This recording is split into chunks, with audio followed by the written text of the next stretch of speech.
Hello and welcome to the Confusion Wrestling Podcast, the last bastion of independent wrestling. I'm your host, Rob Kammer, and, well, life happens.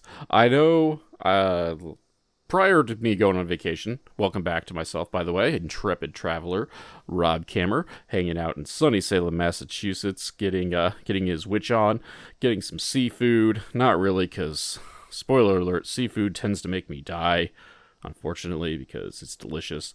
But before I wandered off on vacation, I kind of dropped a faux spoiler that Mickey Knuckles was coming back on the show to promote her new book.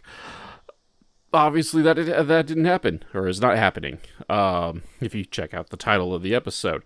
Not sure entirely what happened, but evidently they fall into the trap a lot of the deathmatch folk come on tier and haven't set a date and then let it blow by. So, disappointed, not angry, totally willing to have her back on the show anytime she would like, because the book is actually pretty good and tells a great, it's a true story, but tells the story of her life. I just wanted to get the scoop on that. But life goes on, and I was thinking about these things, and I was thinking to myself, despite all this, Rob, you're pretty rad, and professional wrestling is pretty rad. So what happens if we throw kind of those things together, being rad and professional wrestling together? We get Rad Pro Rasslin. If you guys haven't heard that before, where have you been?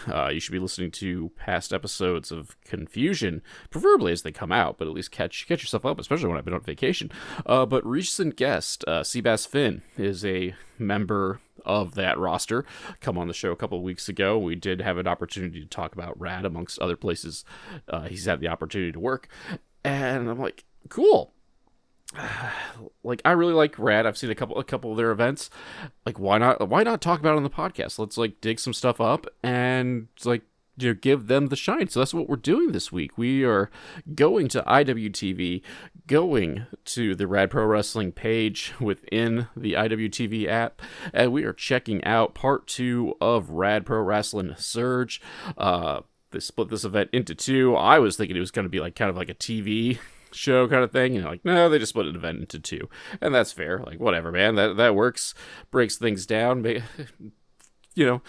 gets a little bit less of the time investment needed to sit down and watch an event. But yeah, so let's just go ahead and, talk about Rad Pro Rasslin Surge number 2, if that's what you're looking for on IWTV. First thing that pops up is the introduction, and it's like a Game Boy. A copyright removed Game Boy, which, as a Gen 1 Game Boy player, pretty freaking sweet, if you ask me. Is a fan. Moving on, so that is our introduction to Rad Pro. We get our ring announcer giving the rundown of what's going on tonight, as we get our opening contest. Lancelot Bonaducci and his magical seeing eye horse Bartholomew taking on Lynx Panther, and Lynx may or may not be relation to Paul Panther, but when he's not in Rad Pro, he's that pogo stick guy that I've never bothered to learn his name. But if you're a wrestling fan and you like viral moments, he's the guy that bops around on the pogo stick and does topes and bounces it does into the ring cross bodies off the pogo stick, and it's pretty freaking amazing. So Lynx is that guy. So we get the match. The match starts off. We get the tie-up, of course. Lance gets his arm ridden like a horse by Panther. That was interesting. And then the arm bar gets rolled into a La Magistral cradle type maneuver. Only gets a 2 count off of that, though. Lancelot goes outside and uses Bartholomew as a shield. And man, I condone a lot of weird things in professional wrestling, and one of those things I don't condone is animal abuse. How dare Lancelot use Bartholomew as a shield, man? That is just low. Evidently, Panther thinks so too. They make their way into the ring where there's a power slam by Lancelot. Only gets a 2 count off of that. Lancelot wears Panther down with a batch of strikes, then goes outside to take a victory lap despite the match not being over. So he's going around the ring with Bartholomew as Panther kind of wakes up, sneaks out a bowl from underneath the ring, and a bottle of Mountain Dew. Pours the Mountain Dew into the bowl, and, like, wouldn't you know it, turns out C&I horses have an affinity for doing the dew. Bartholomew gets himself some Mountain Dew and just goes absolutely ape, dragging Lancelot all around the place. We wander back into the ring where we get a Panther comeback, pogo stick blockbuster, or at least pogo stick assisted blockbuster. And there is your match, ladies and gentlemen. Your winner, Lynx Panther. And is this match 5 stars? Oh no. Is this match a lot of fun? Oh yes it is. If I was Steve Austin, I'd just be over here going, "Give me a hell yeah!" and, try to blow out the mic and whatnot. But, I've made it known in the past that I like shtick in my wrestling. There's definitely a place for your 5-star classics, but, sometimes you just want to watch an invisible horse drink Mountain Dew, and that's what we got here in this match. So, infinity stars, -5 for the animal abuse. That's what we're doing with that. I don't know where we're going off that. Like, I really, like, at this point, like, if the metrics didn't, like, do better for you to listen to the entire thing, I just tell you to turn off the podcast now, because we're not gonna top that. But no, the metrics are important to various advertising things, and whether the robots push the episodes or not. So please stay tuned. I need the money. Anyway, match number 2, pair of debuts for Rad Pro Rasslin as the cyclist Fresh Youngman takes on Rika Kuragaki. And this is just kind of like a quasi ball of fire match, back and forth action, big stalling suplex from Youngman, only gets 2 count off of that. Rika gets a suplex of their own, this one of a snap variety. Flurry of offense by Rika is not enough to keep Youngman down for any length of time, though. But what is enough to keep Youngman down is that he pulled a hammy, going for a pump kick. I mean, no offense, but, like, as a cyclist, I figured his hammies would be in a little bit better condition than mine. Like, I do pump kicks for no good reason, and I haven't pulled a hammy yet. I get incredibly winded because I'm not really in shape, but I'm not pulling a hammy out there. Anywho, speaking of pump kicks, Rika hits one of her own and gets the victory off of that in a relatively quick bout. This bonus match, if you will. Fun match. Just fun, quick match, telling a quick story of big versus little, as the much larger Youngman gets cut down to size by Rika. And, I mean, I guess you could get cut down to size by a pump kick to the face. What do I know? Metaphors, man. I'm not an English major. I'm just an idiot with a microphone, man. Anyway, speaking of doing idiot with the microphone things, man, about halfway through the matches for the evening, so let's go ahead and take ourselves a pause for the cause. Get yourself some coffee, get yourself an energy drink, maybe even get yourself a coffee maker, and I'll be back. Un momento. Hey, folks. The Confusion Wrestling Podcast has become a veritable hub of shopping and treats and all that sort of good stuff. Whether you need a sugar-free alternative to energy drinks in the form of Raise Energy, or maybe even, top-of-the-line ice makers, coffee machines, and other household appliances, all through my links section. All you got to do is wander down to the descriptor of this week's episode, check out the various links, click on them, and go shopping like you normally would. Heck, like, it's no difference. You just came in and just said Rob sent you. And that way, you can get the things you need, maybe even at a discount, and the podcast gets a kickback as well. So be sure to check out those links. Thank you very much for listening. Back to the show. All right, we are back with Mindy Binkus versus Eyeless with Fleece. Eyeless is creepy, man. Kind of doing the I don't want to call it dead doll thing, because they're not a doll. But got the ragged dress, got the the horror movie makeup thing going on, missing on an eye, a la M. Dickey style. Whereas Mindy Pincus is all about working out. Before the match, like, officially, like, really gets going in earnest, she uses her theater voice to let everyone know that Ilas's personality issues are due to, well, poor physical health. Like, she doesn't really have her biceps going, her abs aren't toned, but luckily Mindy Pincus is there to help. We're going to get some calisthenics in, got some Hindu squats going on, we're going to do some sit-ups, I guess Undertaker style, just bend strictly at the waist and just sitting straight up. However, in the process of doing these sit-ups, Pincus just starts kicking away, which upsets the quasi-undead, I guess. Undead, or at least very unhappy. Is there a difference, though? Probably not. The very unhappy and or undead Ilas, and uses this opportunity to have the match in earnest. However, like, this is some back and forth, but Pincus takes over for a bit, does some squats with Ilas on her shoulders, so the added weight, some weighted squats, if you will. Ilas mounts a comeback in with a missile drop kick. A flatliner by Ilas gets two.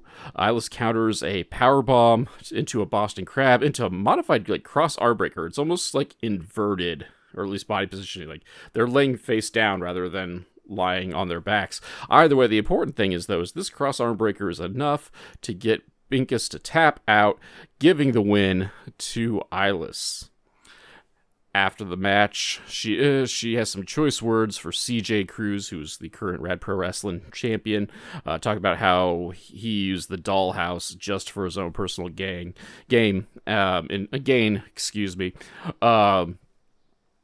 And there's going to be a reckoning for that. They are summoning some trouble coming up here for the champion here in the near future. After this match, it is now time for our main event of the evening. Max MKZ takes on Volk Malika, a recent USSR expatriate coming to America. He is now all for the capitalist society known as the USA. And, dude, spoiler alert, Volk Malika is Donovan Dajak. Dude, crazy go nuts, man. The important thing is USA. USA. Lots of USA chants going on, mostly from Volk himself. MKZ, though, is going to the Memphis School of Stalling, and we're just going to wander around the ring. We're going to go to the merch stand and just start ripping up 8x10s, breaking toys, and just generally upsetting the public by his actions. However, we finally get MKZ into the ring. Match starts. We got a big lockup. This is going to be your big meaty man slapping meat type match, as MKZ is a big dude, and obviously everyone who's watched, like, mainstream professional wrestling in the last 5 years knows what a Donovan Dijak is, and he's just as big as this Volk guy, or Volk is just as big as him, I guess, because Volk came first technically, because we're the 90s, bruh. Anyway, so yeah, we got some power things going on over here. However, MKZ's the thicker of the two and uses that weight advantage to bowl Volk over with repeated shoulder tackles. They go to the outside and start brawling, and then literally go outside. They go out one of the rec center's doors, come around the building, come back in another entrance for it. In the ring, though, MKZ takes over, still has the broken toy, which I didn't know he had that, but he was jamming Volk in the ribs with that, going to the eyes, just doing what he can to make Volk miserable over the course of the match, just taking his time making Volk suffer. However, Volk, powered by America, mounts a comeback, hits a big super kick, goes to the top rope, though, but he is cut off into a black tiger bomb, only gets a 2 count from that. Max can't hit the lion salt, but that really doesn't stop the offense for terribly long. He does get to keep a little bit of control until he eats a cyclone kick, only 2 count off of that, though. Max comes back again from that round of offense, goes to the top, goes for a swanton bomb, which is an impressive feat for a dude that size. Unfortunately, though, there was no water in the pool. Airballs it, misses the swanton. Volk is back, ready to defend America. Choke bomb. 1, 2, 3. Your winner of the main event, Volk Malika. And once again, this match was a lot of fun. I was kind of like getting ready to kind of go like, oh no, we're just going to shtick this thing up, aren't we?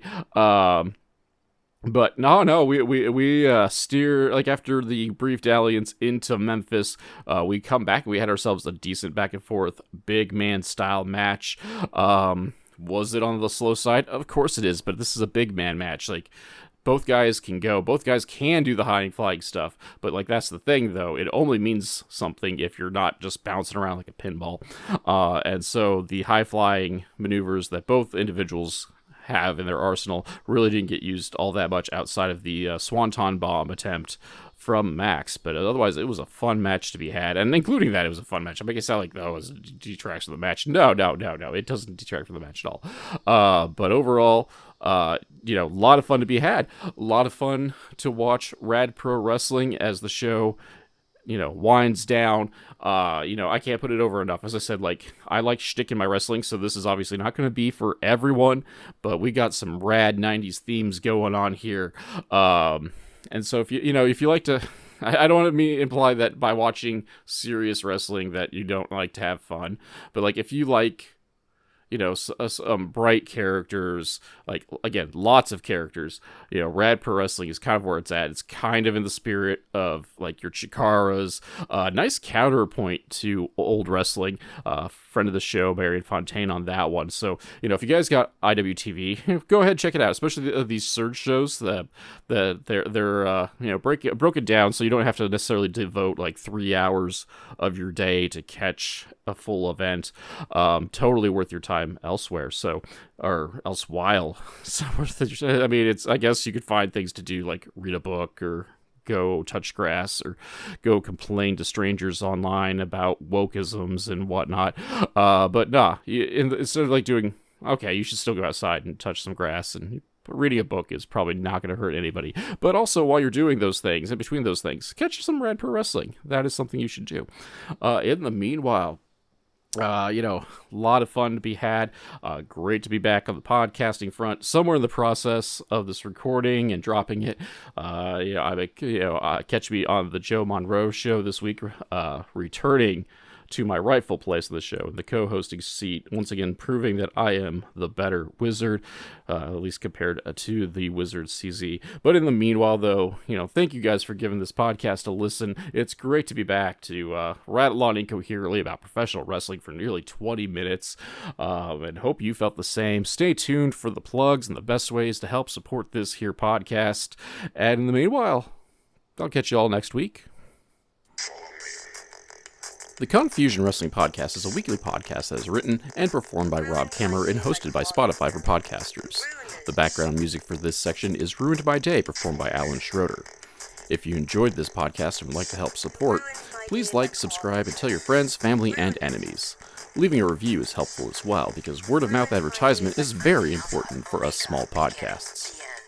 My social media links can be found in the description, but Twitter, Instagram, and Blue Sky are at The Nova of Cass. That's TheNovaofCass, and Facebook is MLW Confusion, all one word.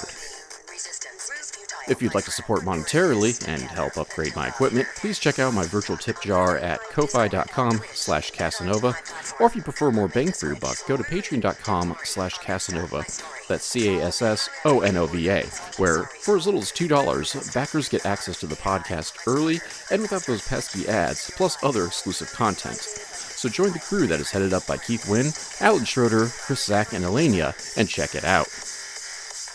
You can also find t-shirts, coffee mugs, and other merch at the Confusion Podcast store on Teespring. Also, be sure to check out the affiliate links in the description below. For business inquiries such as ads, sponsorships, and etc., please email rzkamer, Kamer, at comcast.net. Thank you all for listening.